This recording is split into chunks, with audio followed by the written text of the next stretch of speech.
Hi, I'm Tim Brookes. I'm here to talk more about the greatest guitarist in the history of the world and to throw gasoline on the flames of that particular debate.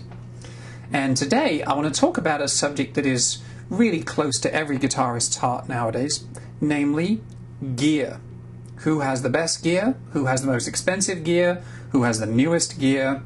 And I thought it would be really kind of interesting to say, who was the greatest gearhead of all time? In other words, the guitarist who most brought mechanical invention to bear on the guitar itself.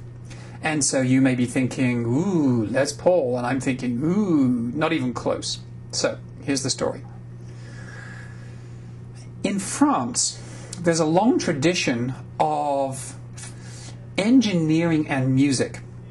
So, for example, there was a remarkable inventor, builder, designer, engineer called Vaucanson, who invented in the 18th century, that's the 1700s to those of you who have difficulty counting with the extra one, a mechanical flute player whose fingers went up and down and air went through, and he actually played this flute, which is frankly pretty impressive.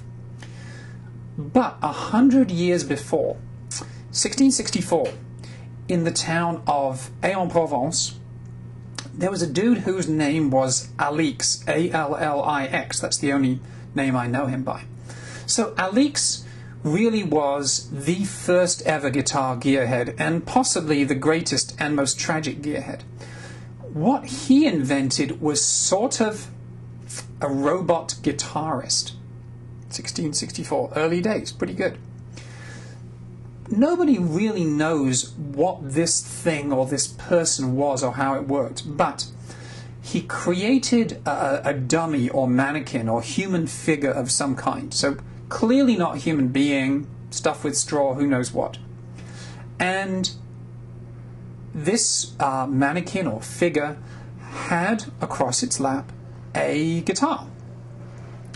And Allix would set it up so that this figure, this mannequin, this dummy with its guitar was on stage and was near a window.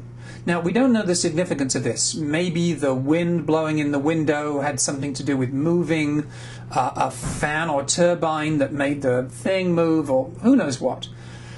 But he himself, Allix, would sit on stage with this mannequin robot's fake guitarist, and they would play duets. Now, again, we don't know how complicated they were. We don't know whether the robot guitarist kind of just went ding, ding, while Allix is kind of going. We don't know. Suffice it to say, though, that this was a pretty remarkable thing. And he certainly is the first person to have really taken gear to this extraordinary extreme. And his reward for this was, of course, he was burned at the stake for witchcraft.